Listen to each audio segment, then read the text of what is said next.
Let me get that going. Okay, so I did go through the exams and I added back. If you didn't get the declining balance question correct, some of you got it correct, either luck, probably, lucky guess, or I just told y'all to hit something, just answer it. But anyway, I went back and added back the points for the ones that you got right. So if you should have seen a change or an adjustment. Hello, Joe. Somebody else came on. Should see the adjustments in your test grade. So I don't know when Sophia was the only student in. I don't know what the average or the median is on the exam, because right now Blackboard is just so probably overwhelmed with activity that whenever I go into the grade center to get what the median and average are on the exam, it keeps going loading, and because it's with the calculation. So anyway, I don't know what the median or the average is, but just kind of perusing and looking through the exam grades, they look at about the average that I would expect them to be. If you want to meet with me and regarding your exam, just sign up for an appointment at some point, office hours, and we can go over your exam. I can pull it up. I know that y'all don't have access to it other than just getting your score, but I'll be happy to pull up your exam. Or if you want to email me, if I can see that there's a topic that you do as well on, then I can, we can go over that. So if you either setting up a Zoom meeting or an email, that would be great. Who's got the background music going on? That's pretty cool. Thanks.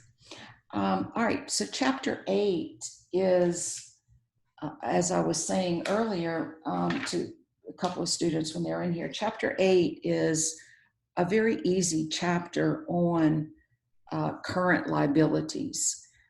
A lot of the concepts you have already been exposed to in that you understand what a liability is. And the first topic, with notes payable, I assume you all felt very comfortable with when you read it and going through the Learn Smart, because we've already learned the accrual, adjusting journal entry that has to be done when we accrue interest. And we've already done to the journal entries when we were looking at notes receivable of when the note is collected. Well, if I have a notes receivable, then the other party has a notes payable. So the concept of it is exactly the same as on notes receivable, except we're going to be accruing interest expense instead of interest revenue, and we'll be debiting interest expense and crediting the interest payable. We can work a problem in notes payable if either later on in this class period, if you would like, if you would like to go over and review. These are the journal entries that you see on page 400 in your textbook. So on page 400 in your textbook, you see the 2 journal entries. Of course, there would be 3 journal entries. One, the journal entry when you first acquired the note itself, if you got cash, debit cash, credit notes payable. And then you see on December 31st, when you calculate how much interest have I incurred, since it is an expense at December 31st, you would do that adjusting journal entry that you see on 400, debit interest expense and credit interest payable. And then the very last journal entry at the bottom of page 400 is when you pay the note. And of course, you're going to have the debit to the notes payable, the debit to the interest payable for the interest that you're paying this year, but accrued last year, and then this year's interest expense. That's on page 400. And again, the concept is not anything new to you. So if you've got any questions or want to work a problem on that, if we have time at the end of class, we will do that. The next concept that you have, of course, is accounts payable, and we know what accounts payable is and that it's a current liability. New information is about payroll, and it begins on page 403 and continues on 404. On page 405 are the journal entries that are done with payroll. And I would first like to go through the journal entries in describing them, not necessarily for the numbers. You can look at where the numbers came from in this problem that's in the illustration on page 405, but we will work a problem after I just briefly describe what the three journal entries are that we have in payroll. So I assume many of you have worked and have gotten a paycheck, and the amount that you earned, if you were to take the number of hours that you worked times your pay rate, that would be your gross amount of your salaries, the salary expense to the company. Of course, it's not an expense to you, it's your income, but the gross amount is what the salary expense is for. The amount of your, hours that you worked times your pay rate. Or for me, I am a salaried employee and we get paid twice a month. So they would take my annual salary and divide it by 56 weeks, I would get paid 24 times in a year. So they would divide it by 24 to figure out what my gross is per pay period. Now, I wish that what was deposited into my account was the same as what my gross amount that I earned was. There's quite a bit of difference between what I have earned, and you've seen on your paycheck what you have earned, and the amount that the check was actually written for. So let's talk about what those differences are. What is the difference between the gross amount that I received and the net amount that I received? Okay? Y'all got all muted there. Thumbs up. All right. There are withholdings from our paychecks that are required taxes that have to be taken out of our accounts. We don't have an option as to whether we want these withheld or not.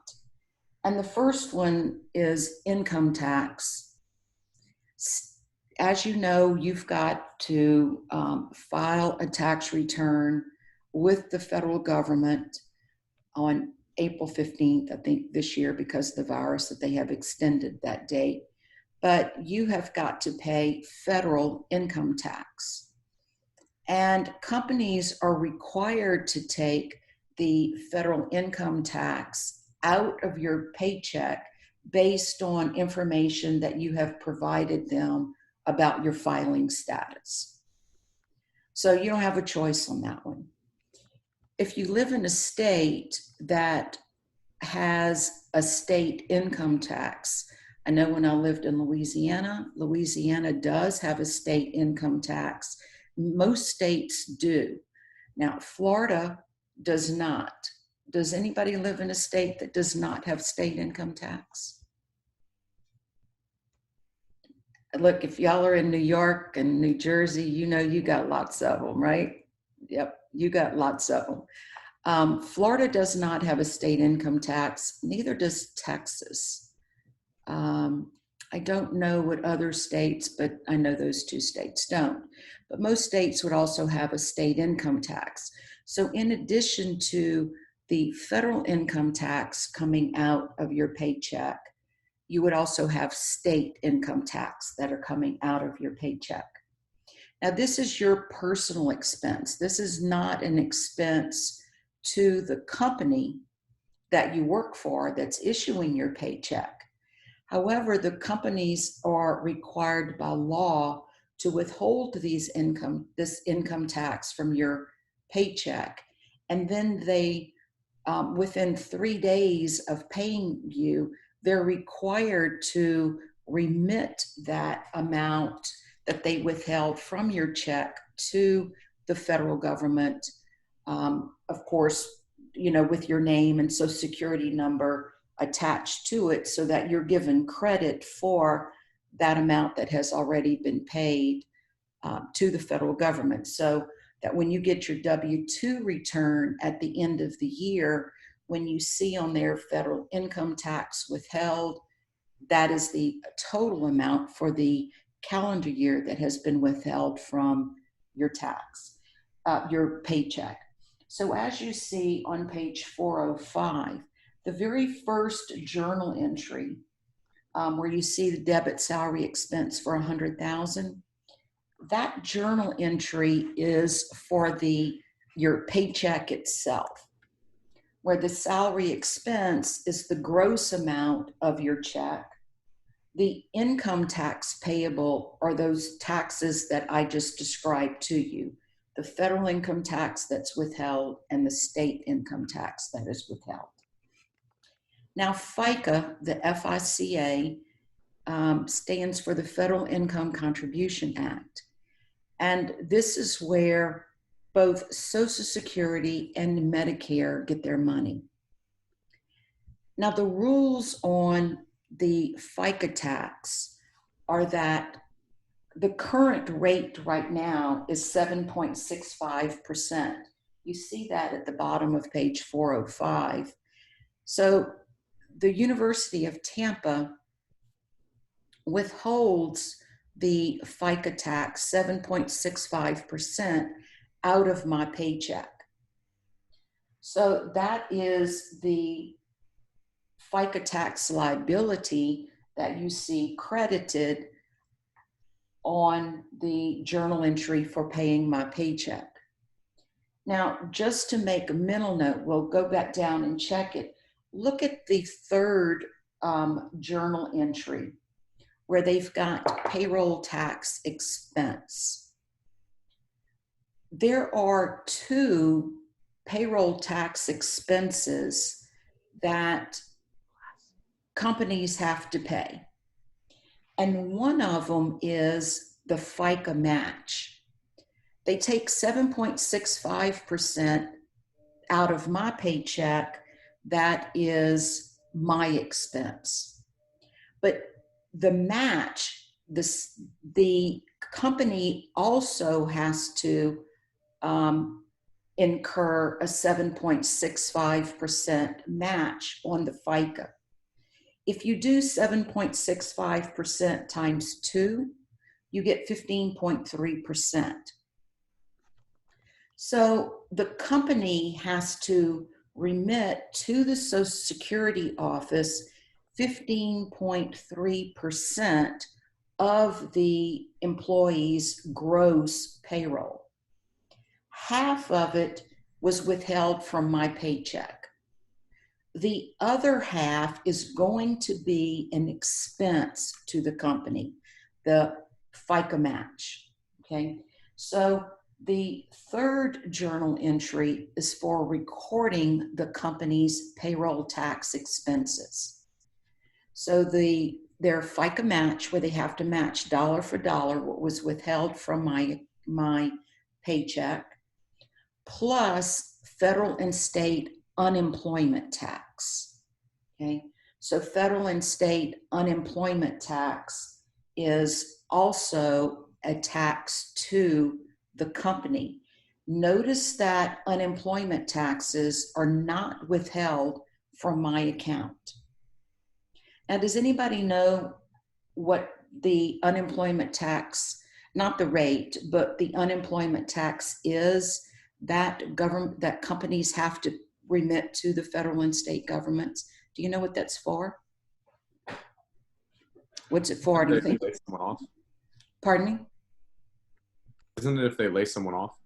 Exactly. So if someone is let go of their employment, not fired, but let go for reasons that we have going on right now. You've been listening into the news, and one of the things that is on the news report right now is how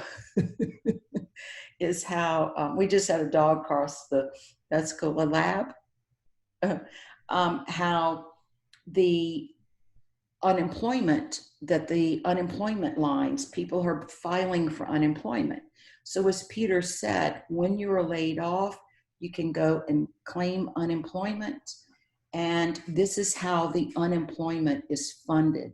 It is funded by companies remitting to the federal government and the state government this tax that they have to pay in order to fund the unemployment. Okay. Every company is going to have a different rate. Now, most of this is going to the state government. The federal government has a very, very small percent. But the rate that a company pays is based on the number of unemployment filings that have been made. Like if you have a company that lays off a lot of people, now again, this isn't you getting fired, but if you have a company that lays off people regularly, then they're going to have a higher rate than a company that does not, that rarely has unemployment claims from their employees. So that's how the rate is determined. So going back to the first journal entry, again, the first journal entry is the payment of the payroll check itself. So we see the state and federal income tax being taken out of your paycheck. You see the 7.65% FICA that is being taken out of your paycheck. In addition to these required taxes be withheld from your paycheck, you could also have other things withheld from your check. For example, for my check, my insurance is through the University of Tampa, and I pay a portion of my insurance, and then the University of Tampa pays for a portion of my insurance. The portion of the insurance that the university pays is called a fringe benefit. I don't know where that term fringe benefit came from, but I guess if you think of fringe, it's something extra that we can have. And so the part of the insurance that the university pays is an expense to the university. So look at the journal entry in the middle, the second journal entry. And that is where the company is recording their expense of the fringe benefits, their fringe benefit expense. So I could have a portion of the health insurance withheld from my account, which would be my cost of my insurance. And then the university would have a fringe benefit expense that they normally include in salary expense, as you see in the middle journal entry, where they have salary expense, and then they have in parentheses the fringe benefits, so that the fringe benefits that a company pays on your behalf is a salary expense. So what we see going into salary expense is one, my pay plus the fringe benefits that they pay on my behalf. Another thing that can be withheld from your paycheck is any retirement contributions that you make. So withheld from my account is I contribute to my retirement, but the university also matches a certain percentage of my retirement. And that is a fringe benefit. A cost that the university has for having employees is that they have a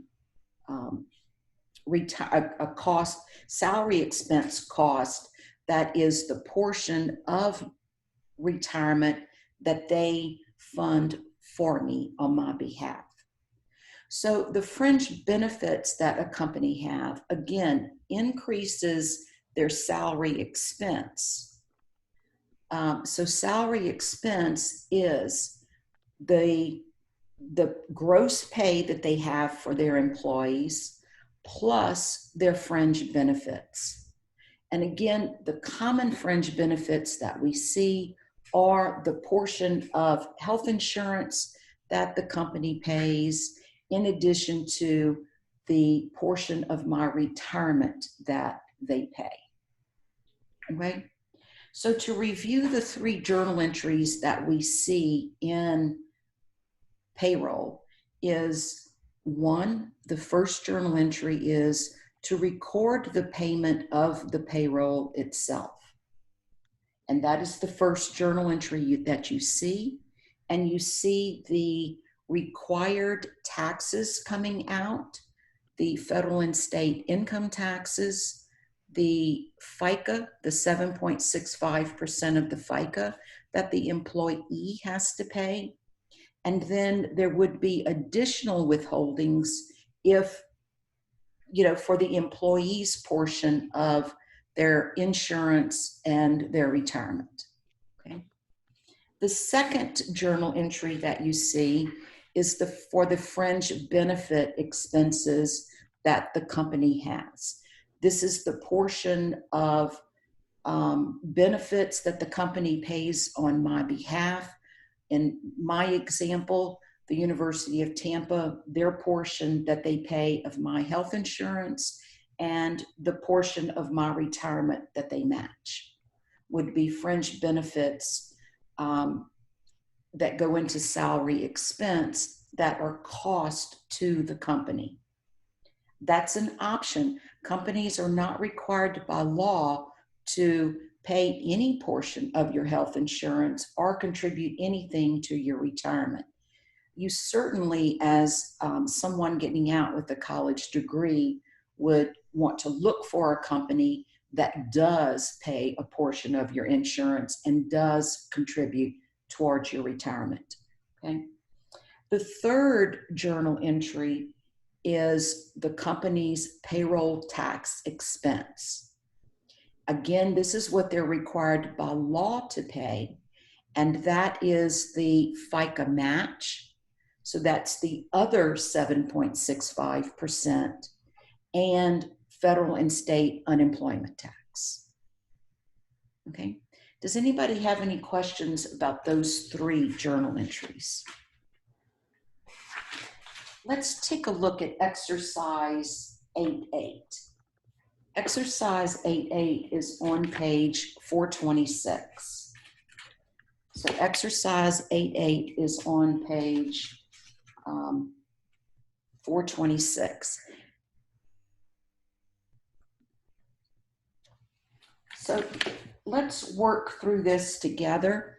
What I'm going to do is, instead of writing it on the board, I am going to share my screen, and I'm going to do it in Excel.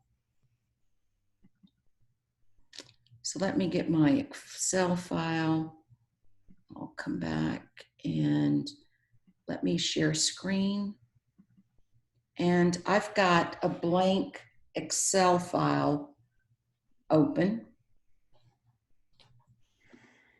And we know, oh good, I hear sound from somebody. I feel like I'm in an echoing room right now. Oh, this is not that door open.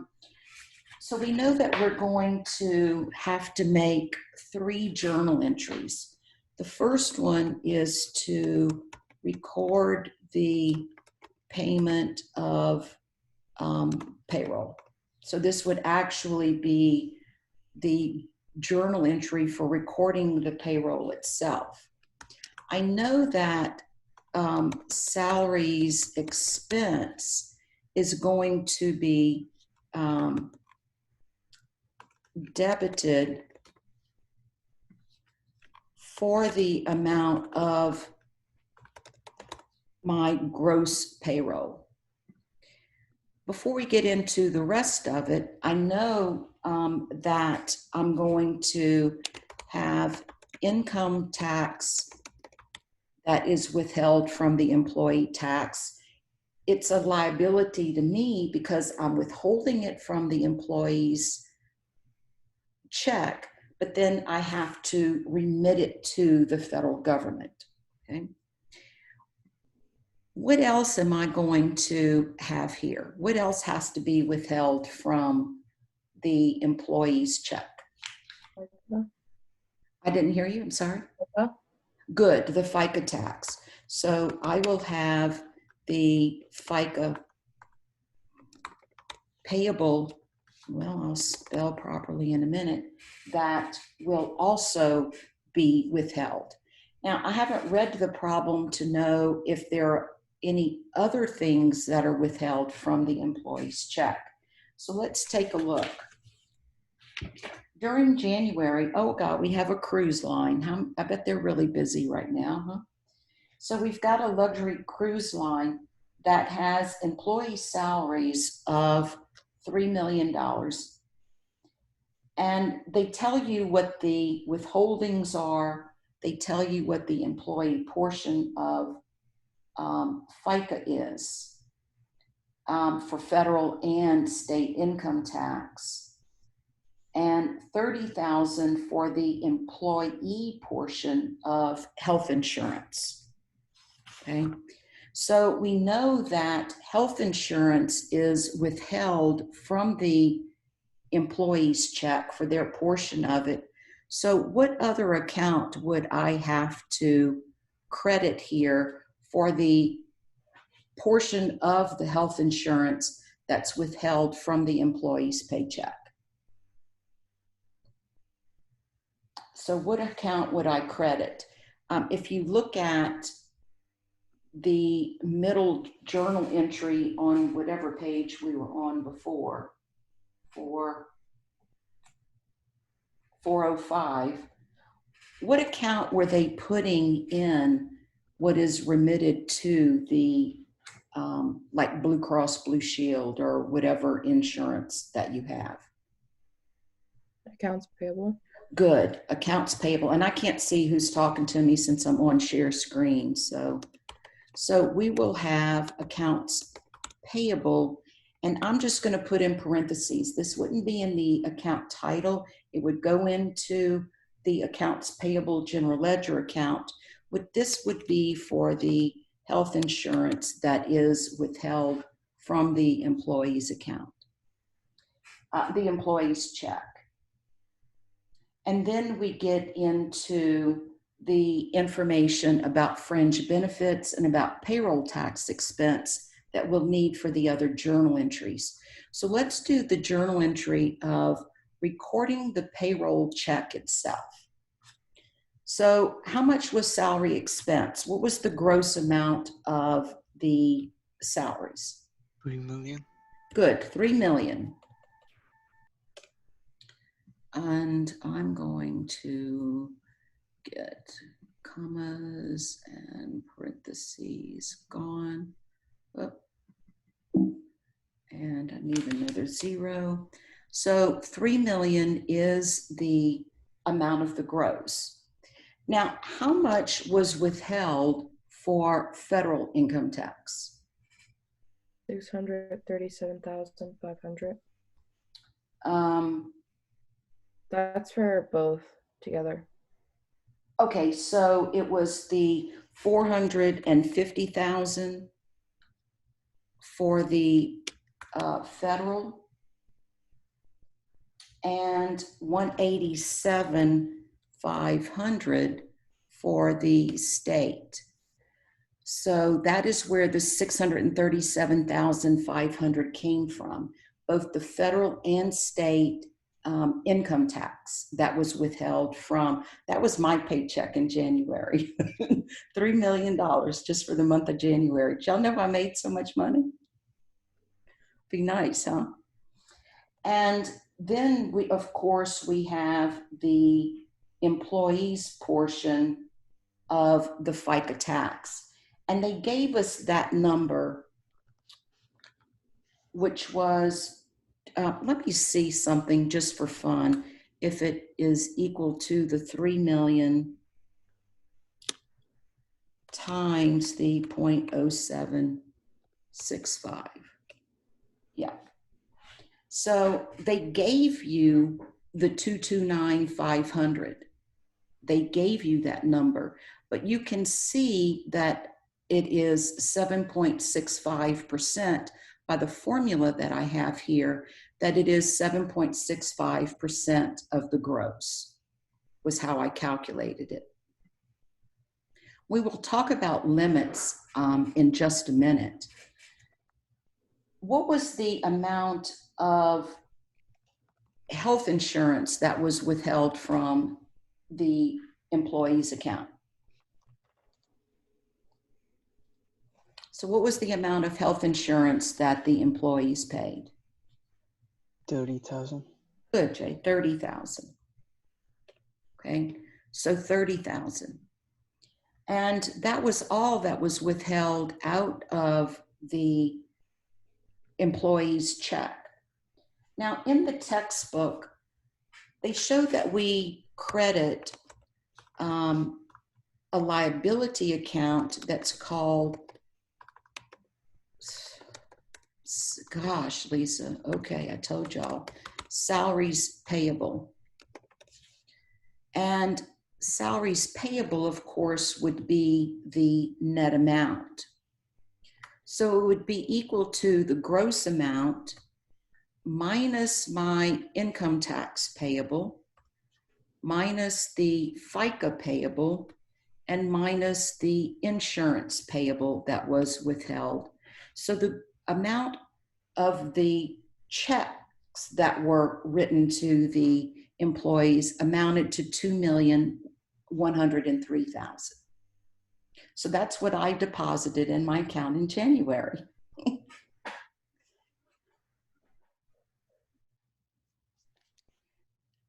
This is on salaries, was put into salaries payable. If the company was issuing the checks today, what would be the credit to? Instead of crediting salaries payable, what would I credit if I were issuing the checks today? Cash. Cash, good, cash.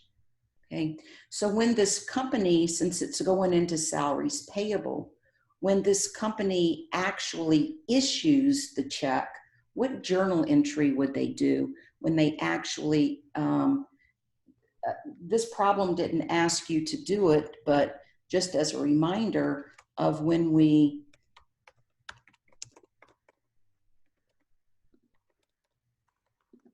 so this would actually be to record the accrual of payroll.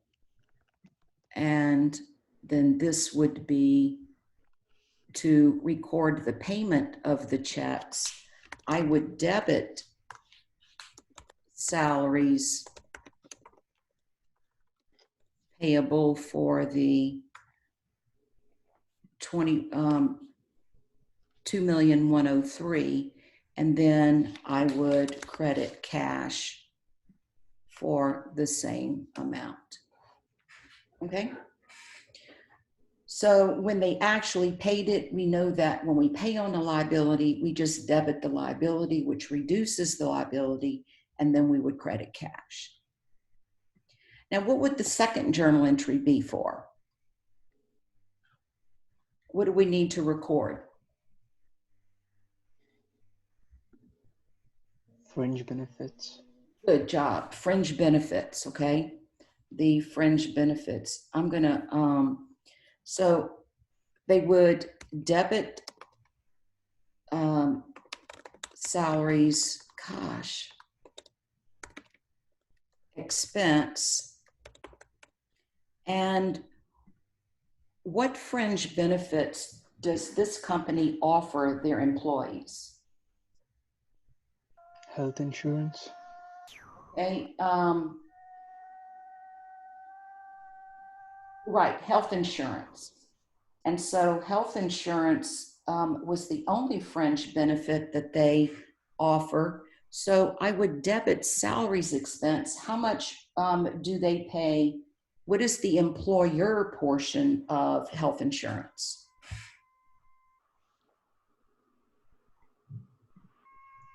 $186,000. Oh, wait, sorry, no, never mind. That's all right. What is, how much is it? 90,000. Good, 90,000. So 90,000 is the amount that would be the salaries expense, increasing salaries expense, but this is for the fringe benefits. And what account would I credit? Accounts payable. Good, the accounts payable. All right, and it would be for the 90,000. So they would have to remit to, I'm just using Blue Cross because that's what ours is. They would have to remit to Blue Cross. How much would they have to remit to Blue Cross?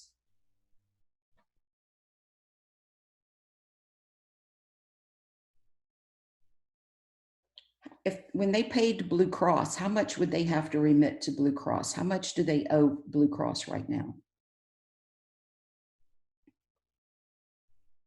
30,000. Well, the 30,000 that was withheld from my account, plus that's the employee portion of the health insurance, plus the employer's portion. So again, this problem didn't ask, but we already know this at this stage in the semester, that if they were to record payment for health insurance, the company would debit accounts. Well, let me just do what I have done before. They would debit accounts payable health insurance, but it would be for the 120,000. The 30,000 that was withheld from their the employee's account, and the 90,000 that the employer pays on their behalf. And then, of course, we would credit cash because we're actually remitting the 120,000. This problem didn't ask, but you know me, I've got to ask a little bit more because y'all know this, just to keep reminding you about what you have already learned. So now we've recorded 2 of the 3 costs that an employer has when they pay payroll. We've recorded the issuance of, or the payroll itself. We recorded the fringe benefits to record the fringe benefits. And now we need to record the payroll tax expense. Now, what is included in payroll tax expense? Remind me. FICA and unemployment. Okay, great job. FICA and the federal and state unemployment. So we're going to debit an expense account called payroll tax expense. And we're going to credit unemployment taxes payable, and we're going to credit the FICA payable for the employer's match. So the payroll tax expense is your federal and state unemployment taxes and the FICA match. So what did they say the employment tax expense was? 186,000. Good, 186,000 is the unemployment tax expense. Now, what is our FICA tax expense? 229,500. Good, it's a dollar for dollar match. And so our payroll tax expense would be the sum of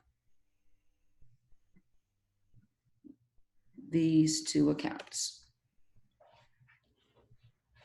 So 415,500, which is the sum of the state and federal unemployment tax and the FICA tax payable.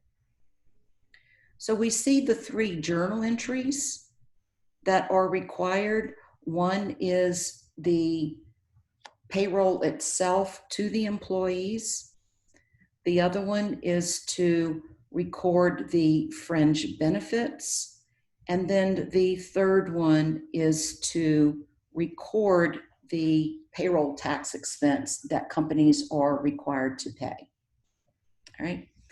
I'm going to stop sharing the screen. If you want to take a picture with your camera of your computer screen or do a screenshot, whichever way is easier for you, this is the solution to exercise 8.8. Okay, so I am going to stop sharing the screen and rejoin you. Hi, did you miss me? Okay, so that's payroll taxes. Anybody have any questions? All right, I'm going to send out a, there might be like 3 polling questions that we'll do in a row, okay? So let me send out the first question. And this question is just about liabilities, just in general, liabilities in general from what you learned in this chapter.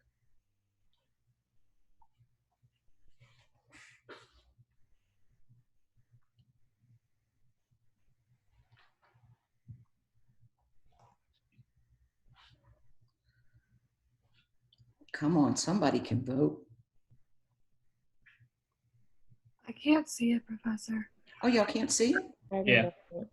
Oh, sorry. Thank you for letting me know. No wonder y'all hadn't voted. I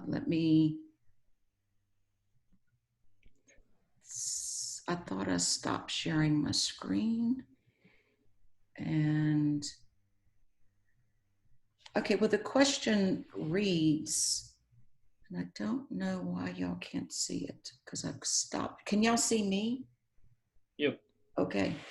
I don't know why. The question is, which of the following is not a liability?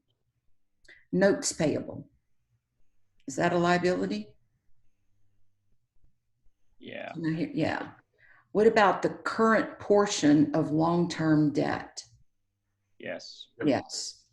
What about deferred revenue? Yep. Yep. What about an unused line of credit? An unused line of credit. Is that a liability? Yes. No. No. A line of credit is, I have, I've established with the bank. Can y'all see the share results? Yep.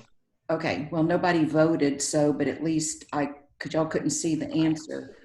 But I mean, y'all couldn't see the question, but here's the answer, that we know it's an unused line of credit. A line of credit is where either you personally or the company has established a line of credit with the bank. And a line of credit is where the bank has already pre-approved them to borrow X amount of dollars from the bank. And that is your line of credit. I have a $100,000 line of credit with the bank, and I can just draw on that line of credit whenever I need it. If it is unused, that means that I haven't needed it and therefore have not incurred a liability. Of course, if I have drawn down on my line of credit and have used a part of my line of credit, then it would be a liability at that point. Okay.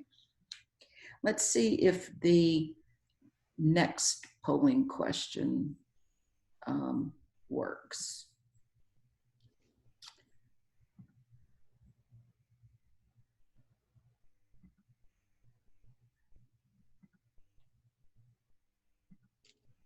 Can y'all see that one?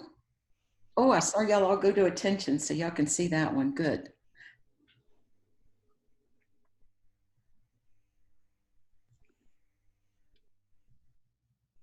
Which of the following is true regarding, and it's regarding FICA taxes. I don't know why the whole question didn't show up, but.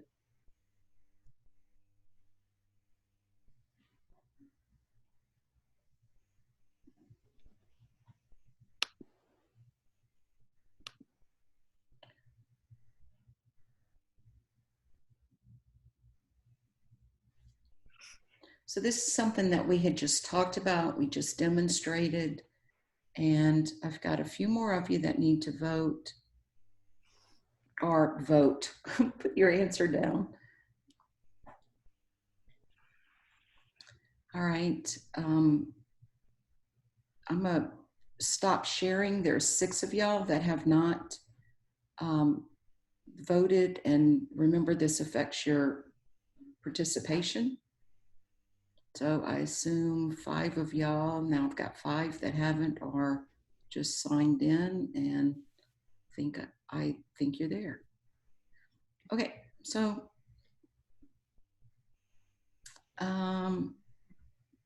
here are the results, and C, the one where half of y'all answered correctly. This is what we had just talked about, that FICA taxes are, the employee pays 7.65% and the employer pays a dollar for dollar match. They have to pay 7.65% as well. So the one where 50% of y'all answered correctly is the correct response. FICA taxes are paid in equal amounts by the employee and the employer. Remember, 7.65% was taken out of the employee's check, and then we had 7.65% that was in the payroll tax expense. And I think Jay was the one that had told us how much it was in exercise 8.8, recognizing that it would be a dollar for dollar match. Okay.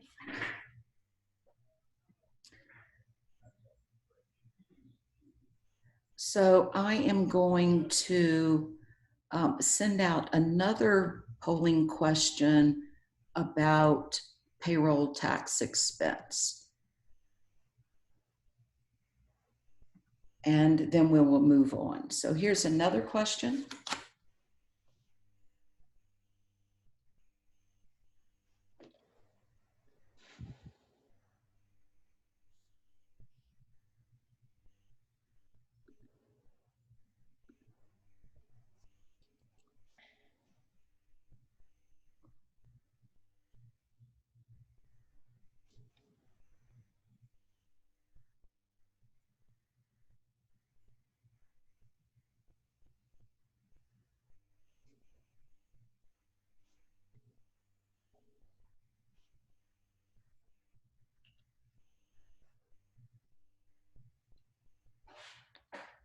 Okay. I'm going to end in 10, 5, 4, 3, 2, 1. And so let's take a look at this one. FICA taxes. Do employers have to pay a portion of the FICA tax? We just had a question on that, and the answer is Yes. yes. You have to match that dollar for dollar. Federal and state unemployment tax. Who pays that? The employee or the employer? The employer. The employer. The employee pays nothing on it.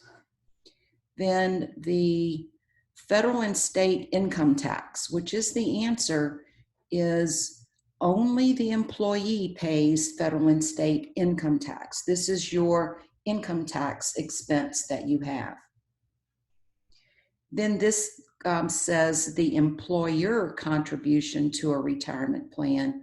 Well, if it's the employer contribution to a retirement plan, then obviously that's the employer payroll cost. This would be a fringe benefit where the FICA tax and the unemployment taxes would be a payroll tax expense. But both of them would be, all three would be cost. So the answer is the federal and state income tax. That is the only one that is an employee cost and not an employer cost. Okay. Okay.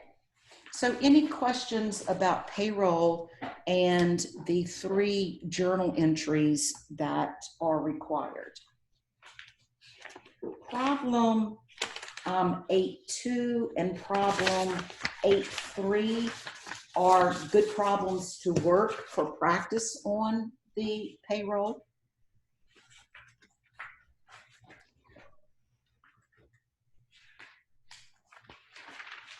So going back into the chapter now,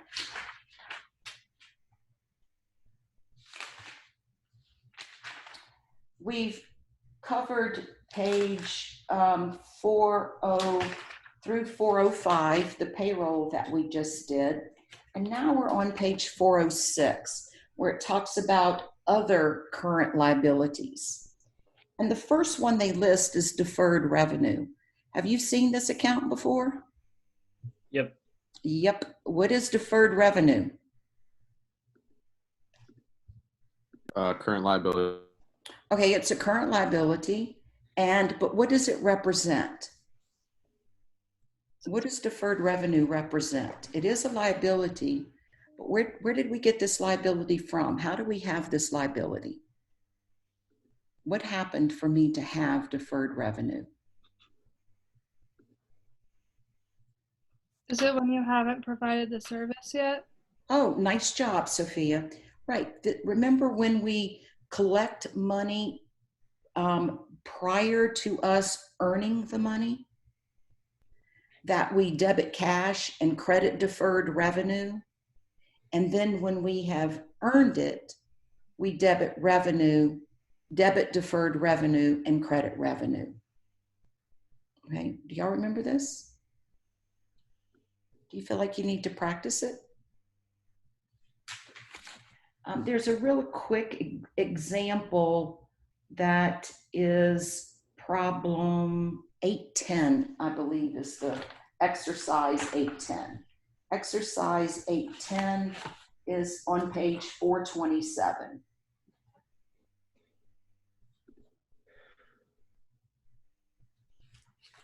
Yeah, so actually I'll do another journal entry on deferred revenue, but certainly this one is about gift cards. And let's do 2 problems in a row about gift cards.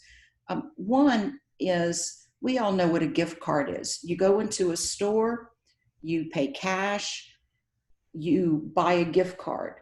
Now, has the company that you purchased the gift card for, the company that sold you the gift card, have they earned anything?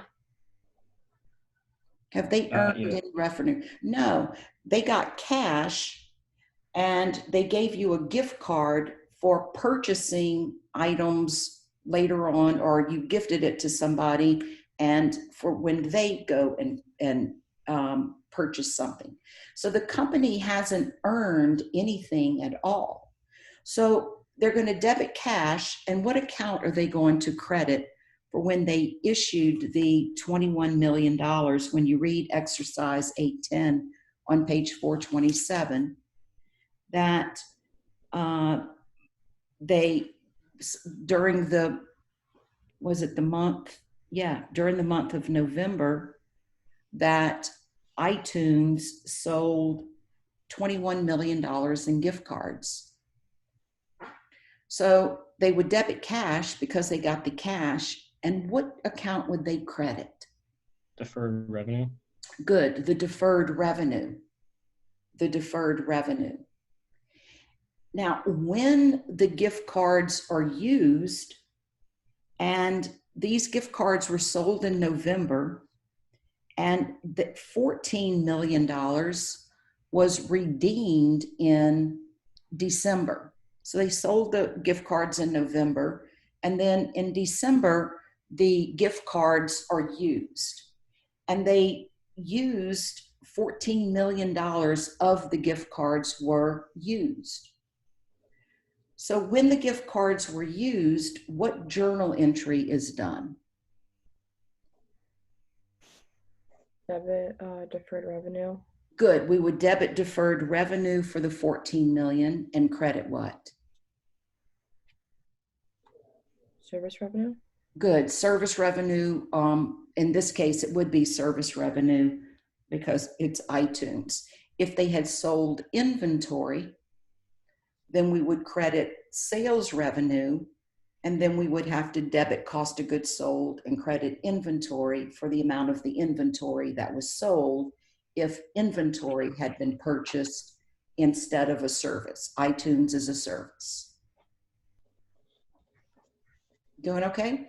I know it's low energy. Chapter 8 is, y'all should have been reading this chapter going, whoa, we needed an easy chapter, because 7 was a tough one, as you know, and chapter 9 is a really tough one. So on Tuesday of next week, we'll wrap up chapter 8 on Thursday. But on Tuesday of next week, we need to have a little more energy and engagement in class. And I'm going to need for y'all to have worked some problems before, because it's on bonds, and bonds are difficult. It's a lot of the calculations. Okay, so enough of the lecture. Then following up with the last question of exercise 810, what would be the balance in deferred revenue? 7 million. Good, 7 million. I sold $21 million of gift cards. 14 million have been utilized or redeemed to date. And so 7 million is left. Okay. Go to page 406. Oh, I went too far.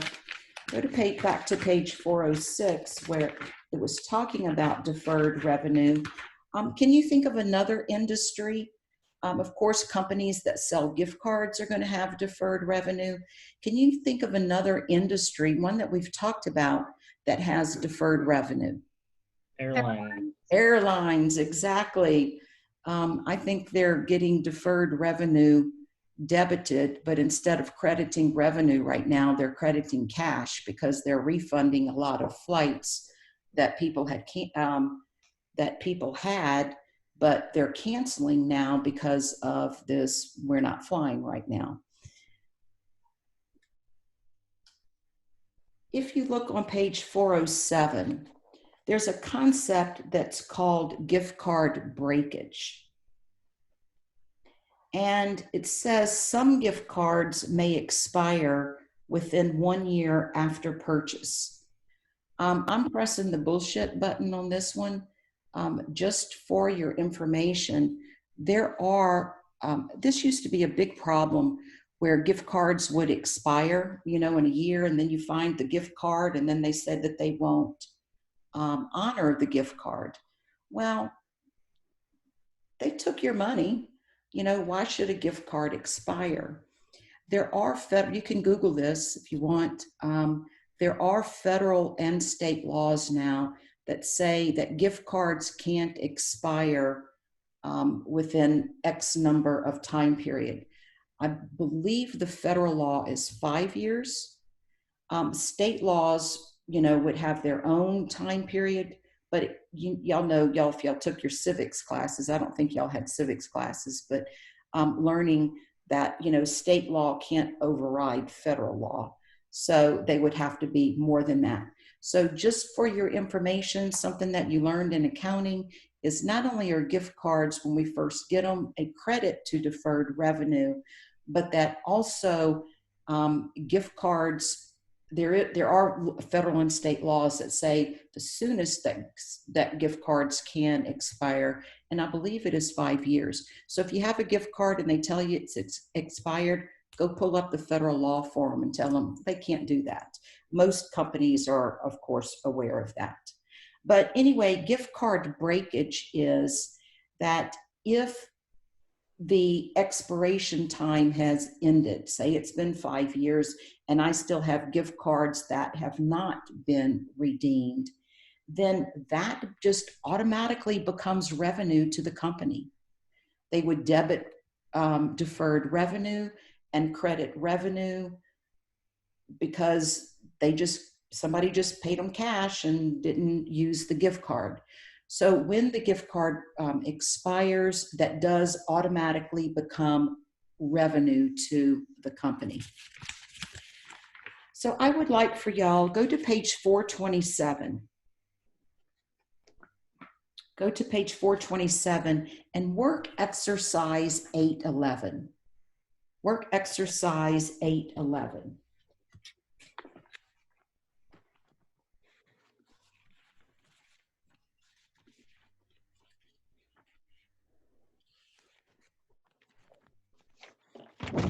I'll give each of you a few minutes to work on exercise 811.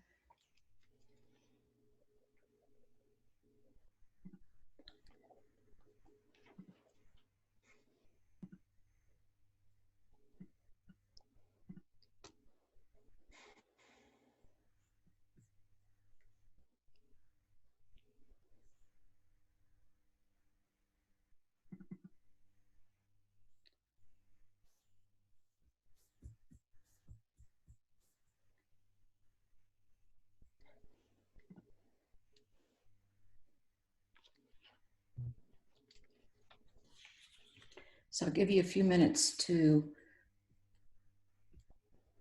work that problem. And then when you're done, if you could just look up, and that gives me an indication.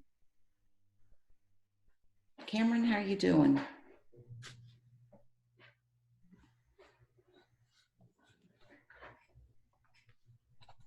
And Vincenzo, oh, good, there it is, the thumbs up. Vincenzo, you doing okay?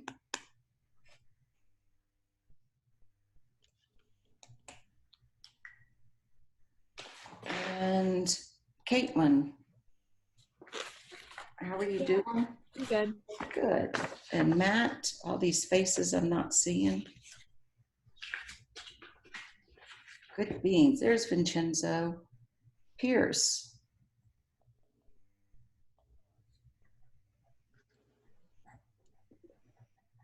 There he is. And John, how are you doing? Did you see the, I did get your email, and if you want, just send me an email if you want to have a Zoom meeting with me, okay? No problem. Thank you. You're welcome. One other question I did have was, are we doing the ethics assignment? Yeah, when I upload the damn thing. Just making sure. Sorry about that. I'll give you plenty of time to do it. And yes, because that, yes, when I just need to write and upload it, I promise I will do that tomorrow because tomorrow I have office hours, but understandably nobody's signed up for the office hours. Y'all just had an exam. My intermediate class had exams this morning. And so tomorrow, unless somebody goes sign up for office hours right now, I actually have the day. I've got some grading to do in intermediate. I will do y'all's ethics assignment and get it uploaded tomorrow. Okay. Right, sounds good. Cameron's at work. How fun. And Matt, how are you doing? Matt, are you good? There's the thumbs up. Who didn't I speak to? I talked to Joe and Jordan. There's Joe. How are you doing? Right? Kicked back. I don't blame you. Kicked back. You won't be kicked back on Tuesday when we do chapter 9. Okay. I'm full of energy.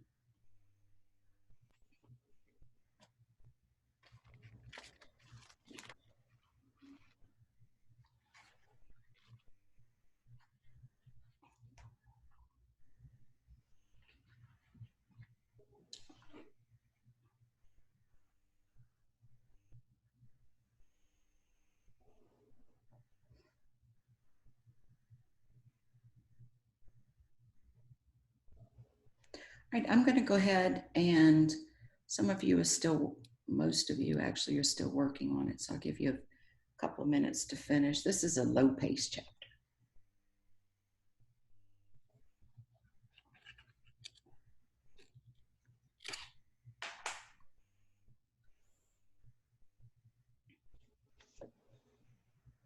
All right, I'm going to go ahead and share my screen with you so that we can look at the solution. Oh, I hit the wrong one. Oop, share screen. And that's the screen I want to share. All right, so this is the solution where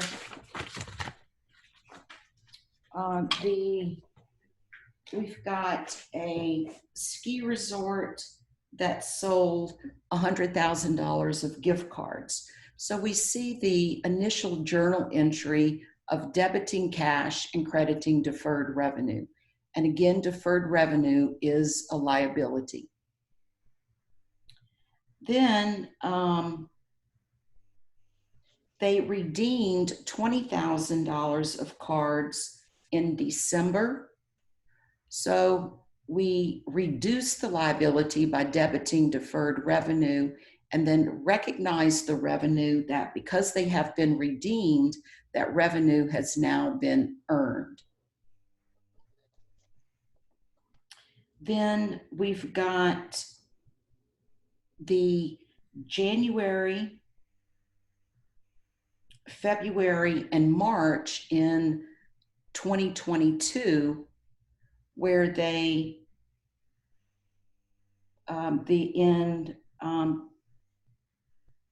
January was 30,000 that was redeemed, then 25,000 in February, which gives me to 55,000, and then 15,000 was redeemed in March, which sums to the 70,000 that was redeemed in 2022.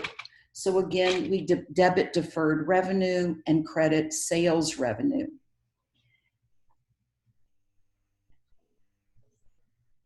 So we sold $100,000 of gift cards. 20 was redeemed in the year 2021, and 70,000 was redeemed in the year 2022. So how much has not been redeemed?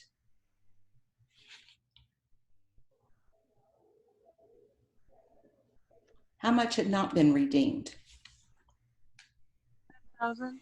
Good, 10,000, because the 20 and the 70 is 90,000. So 10,000 had not been redeemed, and they considered them expired, although in 1 year they legally wouldn't have been, but just for the purposes of this example, they had expired.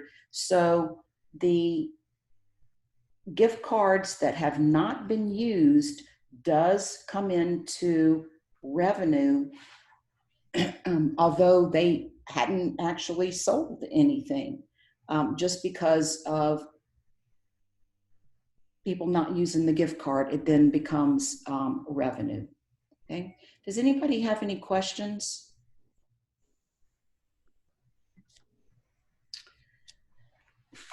All right, so that is another type of current liability that you're familiar with. You're already familiar with the deferred revenue, like with the airlines or with magazine subscriptions. But now you also see gift cards. And going back into the chapter,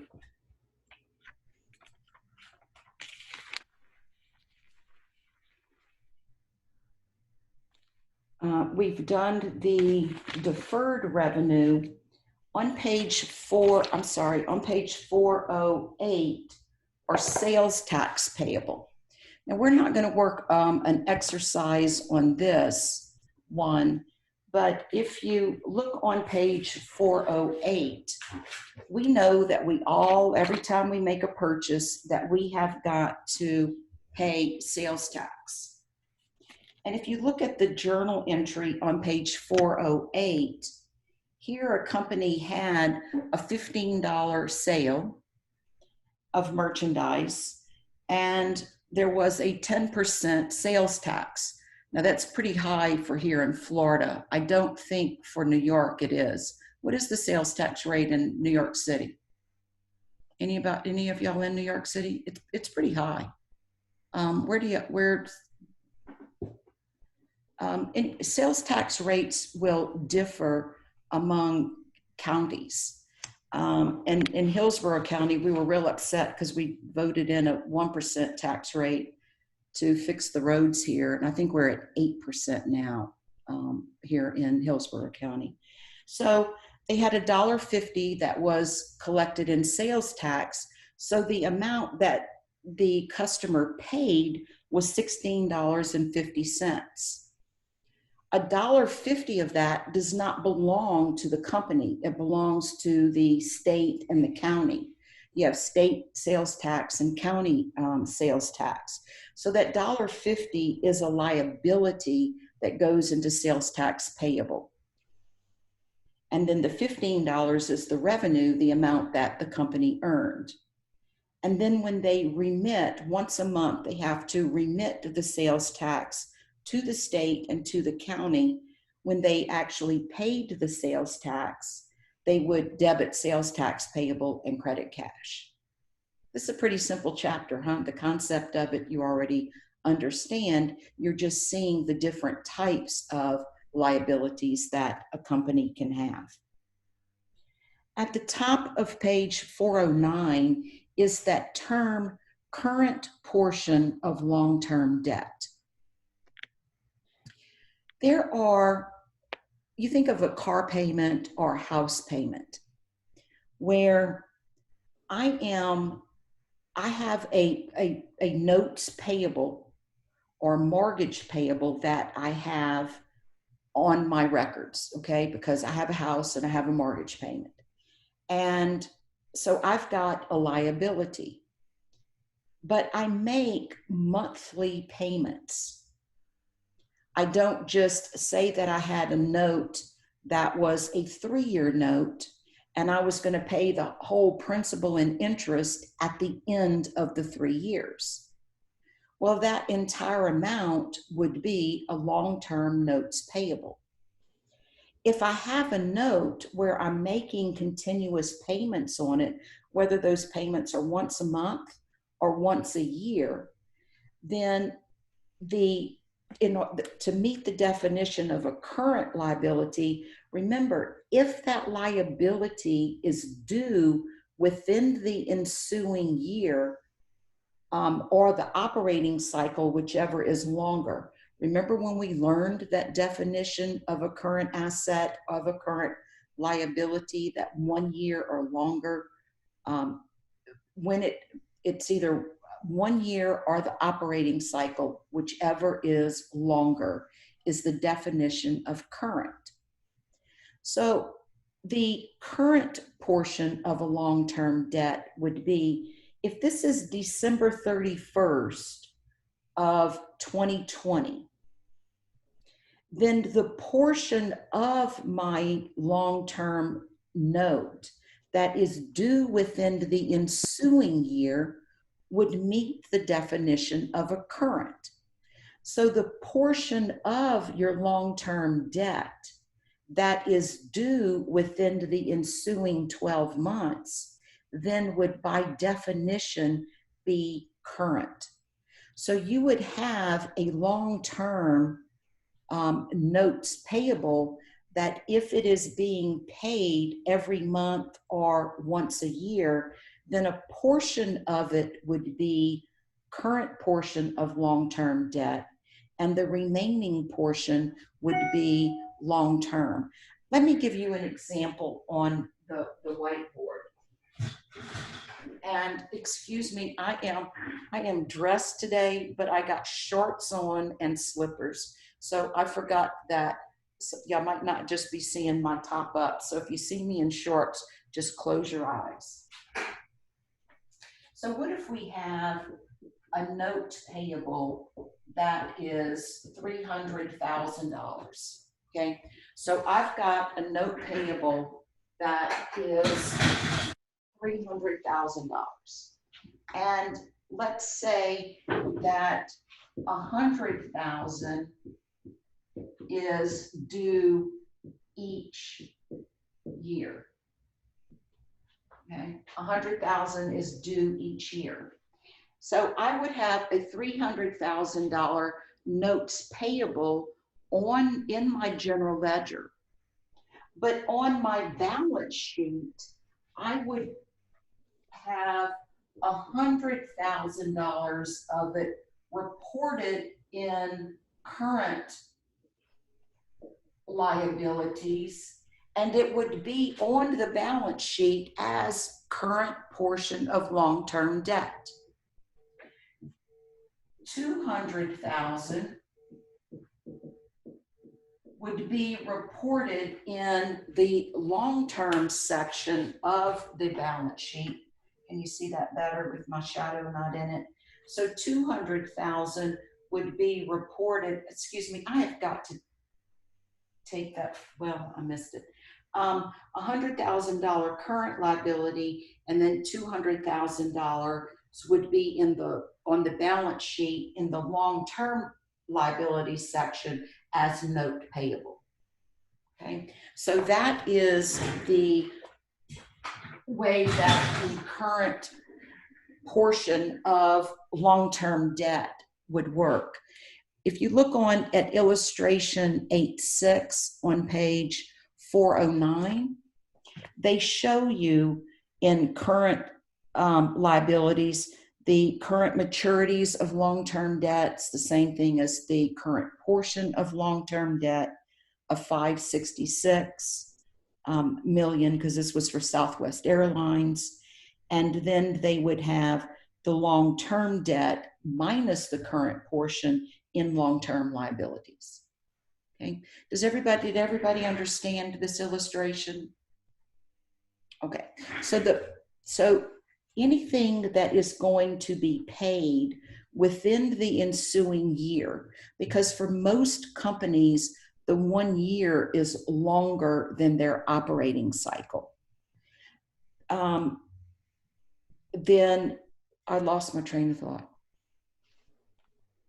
Oh, so any liabilities that are due within the ensuing year would be classified as a current liability.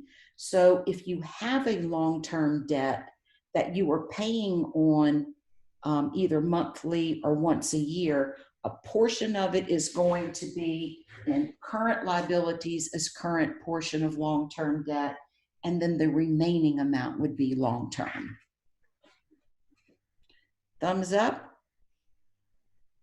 Aren't y'all loving how easy chapter 8 is? It's like, woo. All right, let's work. I want to make sure that y'all are good on your accruals of your interest. So I want to work problem. Where did my notes go?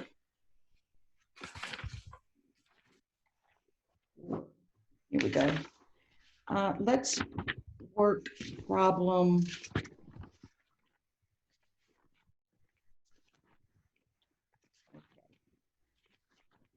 This is ridiculous. Let's look at, oh, I said problem 8.2 was a good payroll when went to work. I said 8.2 and 8.3. Sorry, just problem 8.3 is a payroll one. Let's look at problem 8.2 for making sure that we remember how to accrue interest. So look at problem 8.2b, and problem 8.2b is on page 433. So I want y'all to work, because y'all know how to calculate interest. You've been here. So you work problem 8.2. Yeah, 8.2b. I said 8.3. 8.3 is the payroll. 8.2 is the one we're working now. So 8.2b on page 433.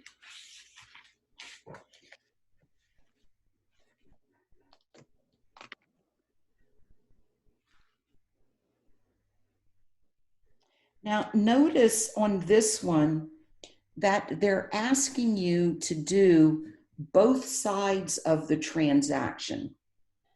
They're asking you to do the transaction for the person, for Eskimo Joe, who borrowed $21 million cash from Stillwater National Bank. So they want you to do the journal entry for Eskimo Joe, who borrowed the money, as well as doing the journal entry for the bank. And this is something that you learned in chapter 5.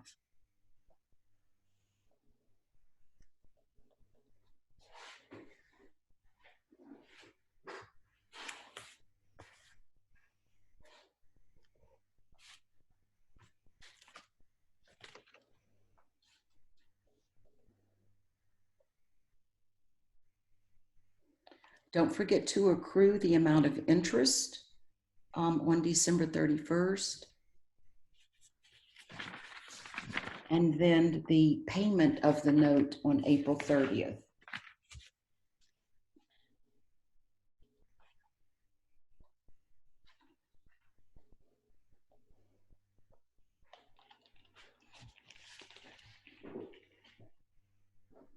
I'll be right back while y'all finish that.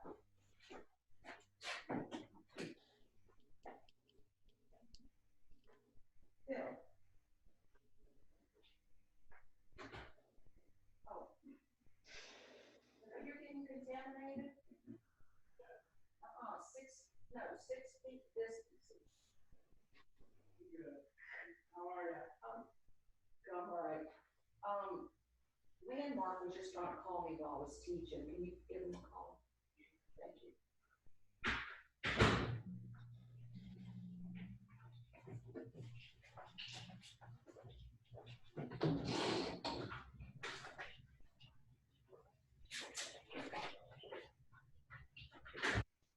This is the number of the person. I assume that they would. She said they're listening to me. I don't know.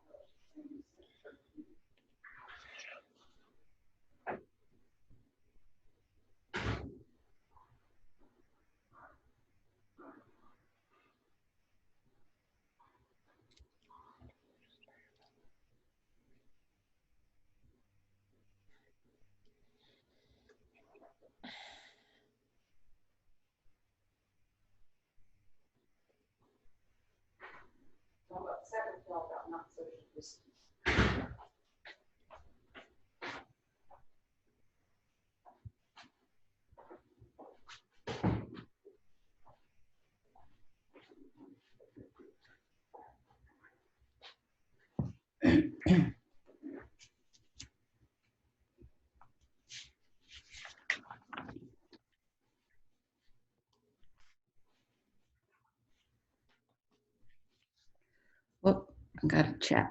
Sorry. Oh, somebody else answered. Thanks. No, I was.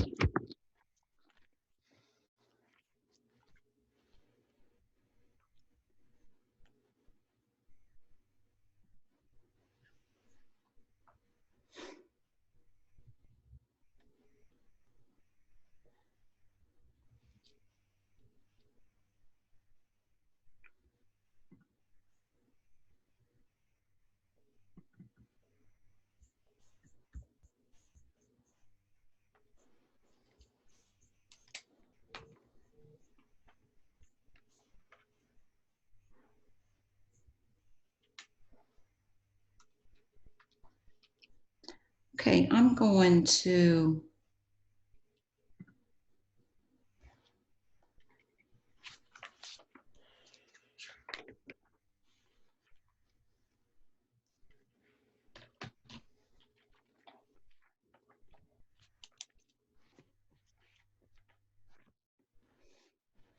give y'all a couple more minutes to finish this, and then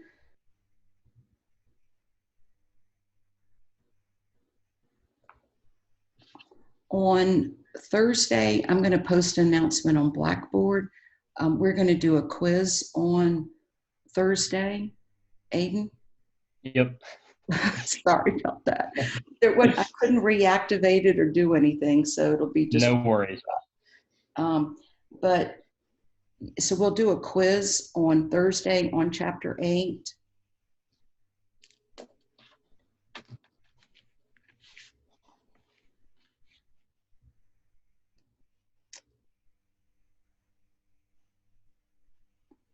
All right, so let's go ahead and take a look at the entries that you've done. I assume the first entry wasn't difficult. It wasn't difficult for you, or shouldn't have been. Luke, what did you do for the November 1st entry? I can't hear you. I have no idea. You have no idea. So, I have no idea. okay, well, let's talk it through. Okay. Okay, so on November 1st, they borrowed $21 million, right? Eskimo Joe borrowed $21 million. So what did they get? We got cash. Okay, good. So if you got cash, what are you going to do? Debit cash. Oh, good. So you do have an idea. Debit cash, right? You're not through. Unmute. Yeah, there we go. Debit Okay. cash. All right. Now, they got $21 million. Why? Because they borrowed it. Okay, wonderful. So they borrowed it. They have a liability, right? Yeah. How do you increase liabilities? Come on. You credit those. Nice job. All right. So what you want to call that liability? Accounts payable. Did Notes payable. There we go. Notes payable, right? Because it has interest. Yeah. So why did you tell me you have no idea and you just gave it to me? Debit cash and credit notes payable. Do we need to build up confidence in ourselves? Maybe. Maybe, huh? That's what Eskimo Joe would do, the one who borrowed the money, right? They would debit cash and credit notes payable. What journal entry would the bank do? So the bank loaned Joe the money, right? What journal entry would they do? Is this still on me? Oh, good. What is it, Luke? Oh, Well, I can get off of you. Somebody else can speak up, right? Or do you know? Come on, no. Let's do it. You can do it. We'll further build your confidence up. Okay. All Can right. we ask the question, please? Okay, so now we did the journal entry for Eskimo Joe, right? That has the liability. Yeah. Now, what journal entry would the bank do that loaned Joe money? So Joe owes the bank, right? Yeah. If somebody owes you money, what do we do with it? What do we put it into? Accounts payable. No, just kidding. That was a joke. Right, so if that was a joke, right? So Yeah. somebody owes you money, what do we put it into? I don't know. Somebody help him out. Come on, we know how class goes. Help him Receivable. out. Good, a receivable, right? Look, goes right, a receivable. I didn't know that. I know you did. So we would debit notes receivable and they would credit cash for the 21 million.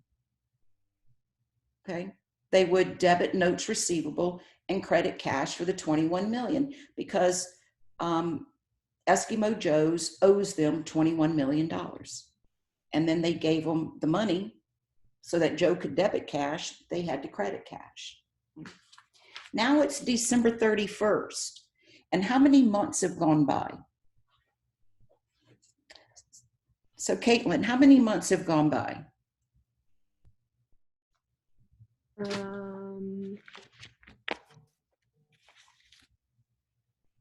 don't know. So when did Eskimo Joe's borrow the money? Sorry, hold on. I lost my page. It's on page 433. Matt, can you help her out? Or no, Kyle can for my K cubed group. On November 1st. Right, so they loaned them on November 1st. So at December 31st, we have to accrue interest expense for Eskimo Joe and interest revenue for the bank. So how many months of interest has been incurred? 2. 2, right? Because it was November 1st, so all of November and all of December. How much is 2 months worth of interest? Principal times rate times time. What's the rate? 7? The rate is 7%, right?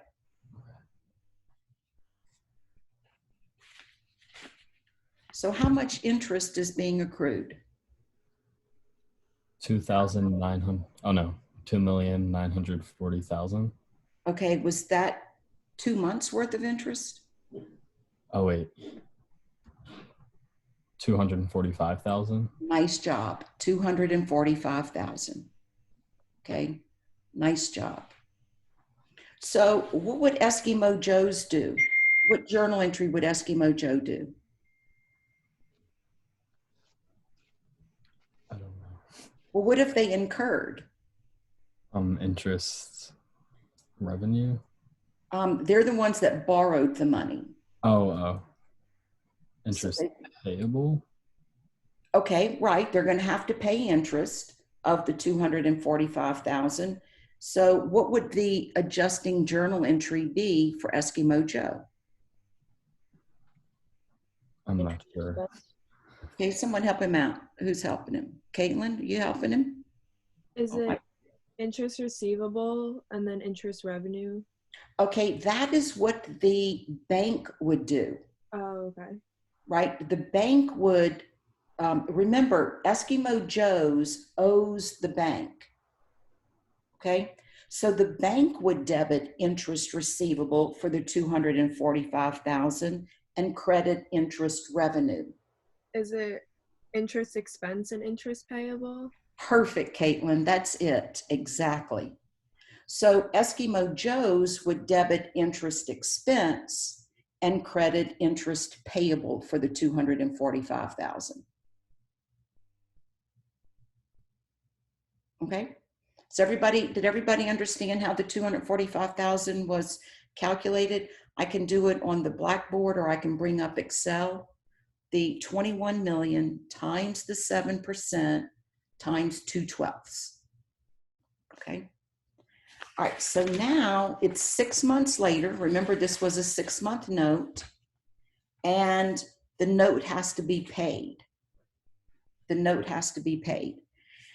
Now, how much total interest has to be paid? Peter, I'm gonna call on you since you got a mouthful. No, I'm teasing. I'm teasing. I'm teasing you. Alyssa, Sure. how much interest has to be paid?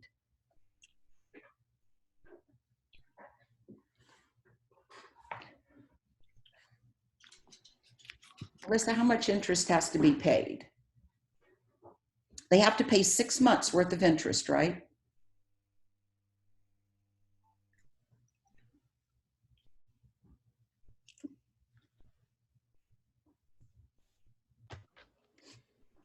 Aiden, you want to help her out since you normally sit next to her?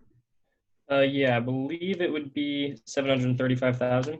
That's exactly right. So the amount of interest that has to be paid is 735,000. Now, how much of the 735,000, that's, let me give you the formula, that's 21 million times 7% times 6/12, because it was a 6-month note. Was that how you calculated it? Yep. Yep. Okay. So 735,000 is what Eskimo Joe's has to pay the bank.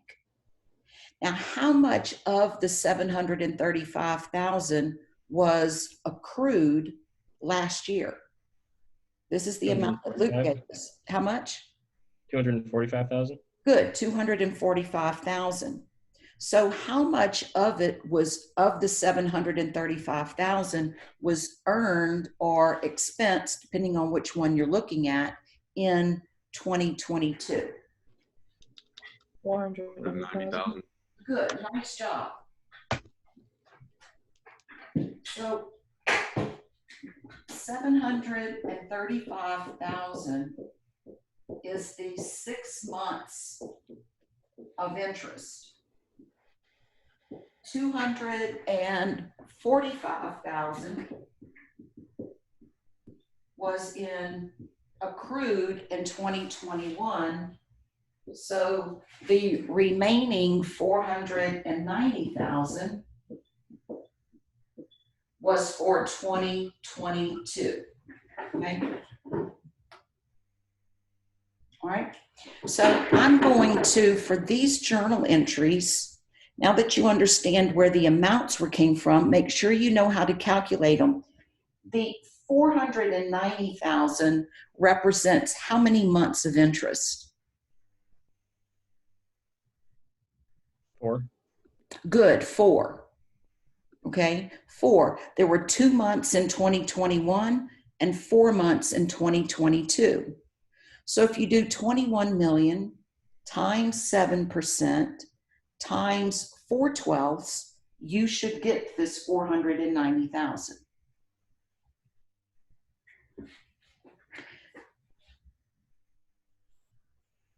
I think I'd already brought it up. Nope.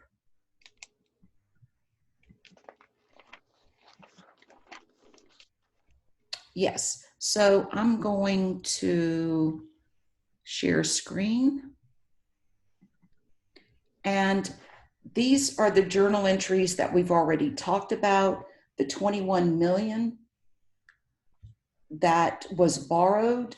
This top one is what Eskimo Joe's would record. And this bottom one, the receivable and the cash, would be what the bank would record on November 1st. Then the top one on December 31st, debit interest expense, credit interest payable, would be what Joe would do, and debit interest receivable, credit interest revenue would be what the bank would do.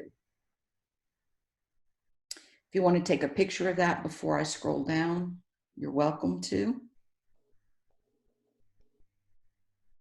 All right. Now, on April 30th, this is what your journal entries would be. The top one is the one, this one right here is the one that you can see my mouse rolling over, would be the one that Joe would do. They're paying $21,735,000. 21 million is for payment of the note itself. So they debit notes payable for 21 million. and they debit interest payable for the $245,000.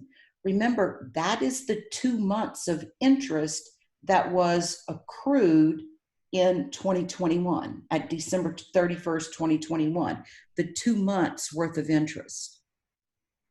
And then the 490,000 is interest expense for 2022. And then of course, they're paying the cash of the $21 million of the principal and the $735,000 of the interest. And then below is the journal entry that the bank would do. They're actually the ones receiving the money. So they're going to debit cash. They're going to credit notes receivable for the 21 million, interest receivable for the 2 months that they had accrued, and then interest revenue for the 4 months of interest that was earned in 2022. Any questions about these journal entries? I'm going to stop sharing the screen in about 10 seconds if you want to take a picture or a screenshot. The solution may be uploaded in Blackboard. I will check and see. I'm pretty sure it is. So that is the practice on calculating interest and reminding you about what you had learned in Chapter 5 on notes receivables and accruing the notes, and just seeing what it looks like on the payable side. That instead of having interest expense, instead of having interest revenue like we did in Chapter 5, in Chapter 6, because we're looking at the payable side, they're going to have interest expense. And instead of a receivable like we had in Chapter 5, we've got a payable in Chapter 6 for Joe, who was the one that was going to pay it. So you can see the both sides of the transaction, the company that borrowed the money and the company that loaned the money. Okay, now on Thursday, we're going to easily wrap up Chapter 8. We're going to look at warranty liabilities. On page, which is Part B, begins at the bottom of page 409. And on page 410 and going forward, it talks about contingent liabilities. Illustration 8.7. Illustration 8.7 gives you the accounting rules on when do we recognize a contingent liability. Something that is due if another action happens. It's contingent upon another action happening. So obviously litigation is a contingent liability. Companies get sued all the time. Well, if it is probable that they're going to lose the case and it can be reasonably estimated, then they must accrue that liability. In other words, accrue means they must record that liability. Looking at illustration 8.7, if it is reasonably possible, but not remote, then they don't accrue the liability, but they must disclose the liability in their disclosure notes. If the probability of them incurring probability of incurring the liability is remote, that they don't think they're going to have to pay it, then they don't have to do anything. One of the liabilities that is, if you look on page 412, one of the liabilities that meets the definition that's a contingent liability that meets the definition of it's probable and the amount can be reasonably estimated are warranties. You look at our automobile manufacturers, they offer warranties on your cars. So at the time that they sell the car, they have to accrue how much warranty expense do they anticipate, it's an estimate, that they will have to pay on their car and on this car. And we're going to work some problems and we're going to discuss how warranties are handled on Thursday. We will work a problem. We'll have the quiz first. And then I'll give you, just like I did before, 15 minutes to take the quiz. Then we'll come into class and finish up with warranties. We'll work a problem on warranties, and then we'll have chapter 8 finished pretty easily on Thursday. Any questions about today? You understand payroll, sales tax, gift cards, other deferred revenue, and notes payable, accrual of interest. So again, this topic is already using knowledge that you already have. We're just applying it to different types of liabilities that companies can have.